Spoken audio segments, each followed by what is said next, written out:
Is set 5 already busted?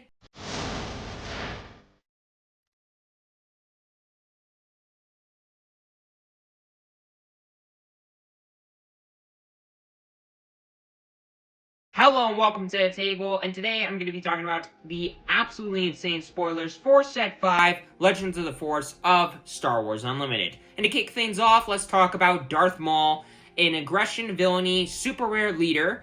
That seems pretty decent in my opinion. As an action, you can exhaust him, use the Force, a brand new kind of token that seems to be generated from certain bases, 20 health bases that are going to be in this set. That when you deal damage to opposing bases, you get the Force. New token that is just you can use to get various different effects. For Darth Maul, for example, you can use the Force to deal damage to a unit and then deal damage to a different unit, which, in my opinion, pretty solid. Because, with what a lot of aggression villainy is wanting to do nowadays, and there's a lot of aggression villainy cards that are just very good at this, dealing a crap ton of damage, and it's just a good way to ping down units and maybe even kill some units. I mean, there are cards like No Disintegrations that put something down to 1 HP, basically, for 3 resources, and Darth Maul here says, alright, I'm going to use the Force, kill a unit. And if I've played 2 No Disintegrations, I can use Maul, kill 2 different units. I mean, that's kind of Disneyland, but still, Darth Maul seems like it can ping down and slowly shred away at the opposing board state that your opponent has, and I mean, it seems like it could be decent for a super rare leader. And once you have 6 resources, you can flip him into a 5/6 that, on attack, deals any damage to a unit and 1 damage to a different unit. And it's not an absolutely insane body by any means on the backside, but the fact that it just deals damage, consistently is dealing damage to stuff, and with what it's wanting to do, it's just kind of wanting to be a beat stick into opposing enemy units to just make sure that you can keep the opponent's board stay in check. So, I mean, seems solid, especially in combination with another card that's been spoiled. Darth Maul's Lightsaber, another super rare card, 3 resource, aggression villainy upgrade, gives a 4/2 buff. You attach it to a friendly non-vehicle unit. It's not like we need more upgrades for vehicles at this point. Thank you, pilots. But when you play it, if the attached unit is Darth Maul, you can attack with him, and for the attack, he gains Overwhelm, but cannot attack bases. So some damage can leak through to the base, sure, depending on how much HP the enemy unit has that you're attacking. But the fact that this can just make Maul a better beat stick, that's all that really matters with this card. And it's a decent buff, too. I mean, a 3 resource 4/2 buff is nothing to scoff at. I mean, there's Fallen Lightsaber that gives a 3/3 buff for 3 resources, I recall, from the first set. And this is basically the same thing. It's just 1 extra power and 1 less health. And with aggression, dex, I mean, you kind of want more power than health anyway. So, I mean, it's nothing, I mean, it's not a bad thing. But then there's some other super rare cards and some commons and uncommons that we need to talk about. The first one being Darth Sidious, a new super rare coming alongside Darth Maul in his pre-constructed deck.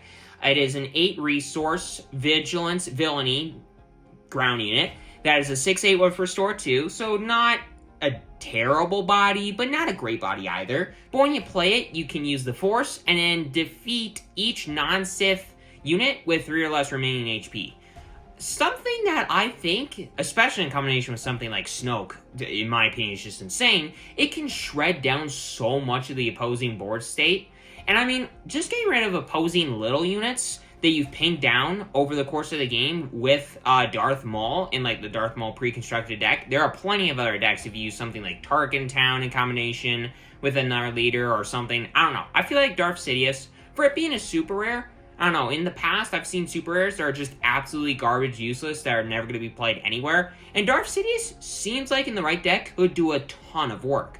Then there's Drain Essence, a 2 resource event in Vigilance and Villainy that deals 2 damage to a unit, great in Maul, and I would imagine great in a ton of different decks that are going to be wanting to run something like Darth Sidious in. And then you use then the Force is with you. You get the Force token, which is really powerful because you kind of need that in order to do things. And this is a common, so in something like Limited, I hope there are a lot of cards like this that make it really easy to get the Force without having to hit the opposing base with the whole 28 health base is giving you the Force. Whatever it is. I don't know exactly for sure how that's going to work in Limited. But I'm hoping that there are a lot of commons that give you the Force. But then there's also Scimitar. I think that's how you pronounce that ship's name. It's a 4-resource space unit. 3/4. Super rare. While this unit is damaged, it gets +3 power. So, something notable about Darth Maul is it says to a unit. Does not specify enemy units. So Scimitar here can be dealt damage by Darth Maul, which is really good. And with War Juggernaut being an absolutely absurd card in something like Jango, and with War Juggernaut just being a pretty solid card in general, in Jango especially, that's where the card shines. But still, I feel like that card, it's just another way to get an extra point of damage on the War Juggernaut while making this card way scarier. So I don't know if Scimitar is actually going to be played in Jango. I highly doubt it, but it's just a neat interaction, and it seems like a decent card in Maul. It's a solid beat stick. Again, that's kind of what you need in a deck like Maul, where you're focusing on trying to keep the opponent's board stay in check. But then there's Savage Opress, a 6-resource aggression villainy ground unit, 9/6 overwhelm. Not a stat line that we have seen before. 6 health is not, out of the norm, but 9 power. That is different, especially with the fact that this is an uncommon. And then when you play it and when you defeat it, you may use the Force. But if you don't, you deal 9 damage to your base. So, when you play it and when you defeat it, you kind of need to have the Force token around, otherwise the guy deals a crap ton of damage to your base. The whole when defeated part of Savage is especially sad because you kind of need to have the Force token around a lot if you're playing Savage. Otherwise, the opponent can just play something that deals with Savage, like a Feld the Dragon or something, for relatively cheap. And then Savage all of a sudden is like, oh, you don't have the Force token? Boom, 9 damage to the dome, which sucks. But the fact that it has 9 power and overwhelm in a deck like Maul, I feel like it could be decent. Darth Maul, not Maul from set 2, I think it was. Or 3. I don't know when the other Maul leader was printed. That's not that impressive. But still, Savage Opress, I don't really think it's going to be played anywhere because of that when defeated whole unpredictability of potentially, getting dealt 9 damage to your face. But yeah, it's still a neat card, in my opinion. But then there is Qui-Gon Jinn. I was waiting to see Qui-Gon Jinn in the 3rd set, Twilight of the Republic, and I didn't see even a regular old unit, and I'm like, what's going on? I was very sad about that. But here's Qui-Gon, a cunning heroism super rare leader that as an action you can use the Force, and in return a friendly non-leader unit to its owner's hand, which is what's the point of that? But then you may play a non-villainy unit that costs less than the return unit from your hand for free. So basically you get to bounce a thing back to your hand and then play something cheaper, so you're kind of getting to recycle when played abilities is effectively what Qui-Gon Jinn is doing. You kind of get extra value out of your dudes, which seems interesting enough. There are some decks that sort of do this, but not really. And with Qui-Gon, this is the first deck that really has ever focused or had this kind of idea. There's a card from the first set, A New Adventure or something like that, for 2 resources. It's a double cunning card that basically bounces a unit and you get to replay it for free. In a deck like Qui-Gon Jinn, seems great. So, very cool. But then there is the backside, once you have 6 resources, flips into a 4/7, and when this unit completes an attack and survives, you may return a friendly non-leader unit to its owner's hand, and play a non-villainy unit that costs less than a return unit from your hand for free. So it's a 4/7 body, not bad. And then you get to bounce a thing, replay a thing, get some extra value off of stuff, get some extra 1 plates, and it's not great, it's not insane, but it's interesting. And looking at some of the cards that are going to be printed alongside Qui-Gon, who knows? Maybe he is going to be fairly decently strong or whatever. Because looking at the cards that were spoiled alongside Qui-Gon, we got Obi-Wan Kenobi, a 3-resource Command Heroism 3/5 ground unit that when you play a Force unit, including this one, this unit gains Sentinel for the phase.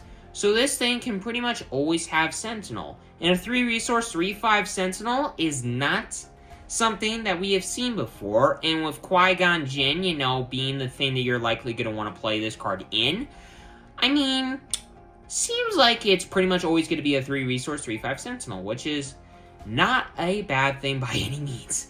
Then there is Refugee of the Path, a 1-resource 0/3 common that when you play it, you may give a shield token to a unit with Sentinel, which, holy buckets with Obi-Wan Kenobi, that could be such a frustrating combo for your opponent.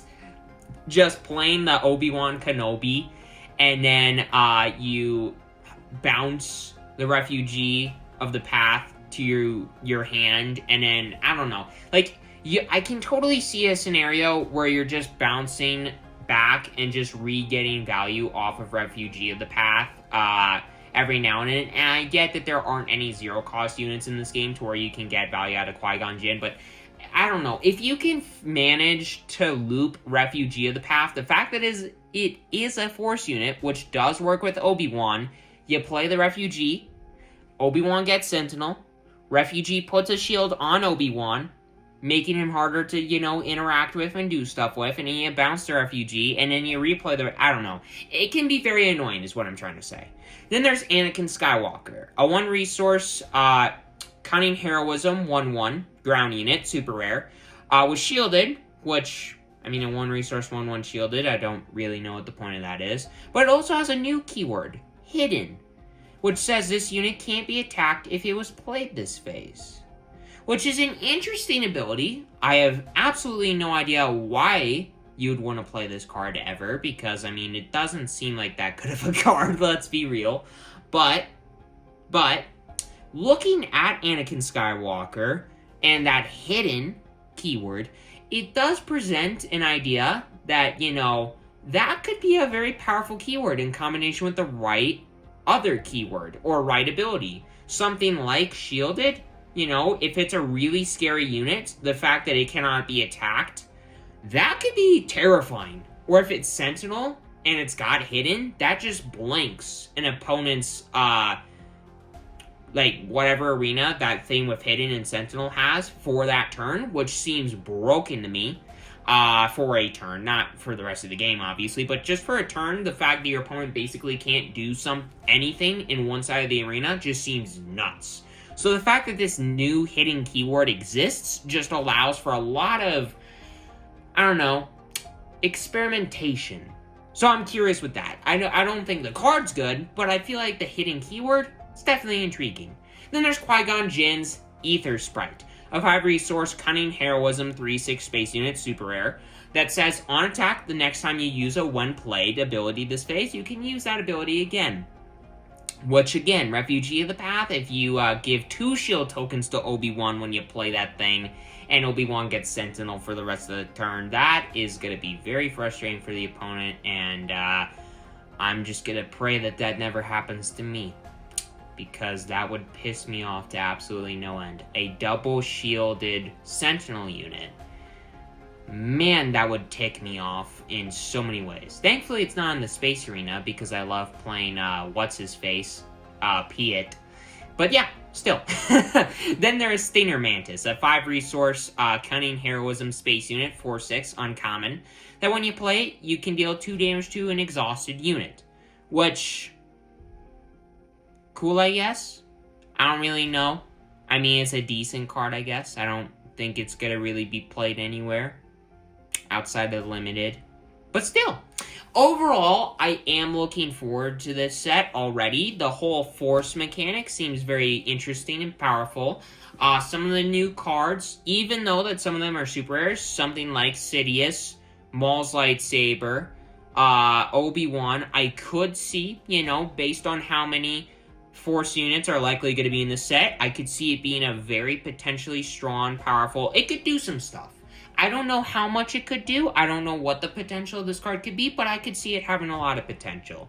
And, you know, Qui-Gon Jinn, I don't know if it's going to be powerful, but the fact that you can just abuse things over and over again. Like, being able to abuse resources repeatedly in trading card games, no matter what it is, whether it's like actual resources that you use to play your cards or just your cards in general, like when played or when defeated or whatever, like equivalents in our trading card games, those effects and those resources have been able to be exploited in so many different ways in so many different trading card games over the years, and I'm curious if that could happen to Qui-Gon, because I could totally see it happening, and it intrigues me, you know? It's just like, I could see a lot of combos happening with Qui-Gon. I don't know what, because I'm not, like, an absolute genius in that sense when it comes to, like, figuring out all the tiny little details of what combos and what shenaniganry you can do with certain cards, but still, Qui-Gon seems like it could do some stuff, and there are tons of other cards in this set that look like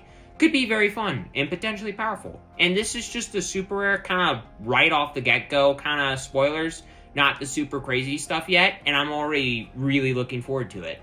So, with all that aside, hope that you enjoyed this video. Make sure you hit that subscribe button, hit that like button, it's completely free, you won't regret it, and have a great rest of your day, everybody.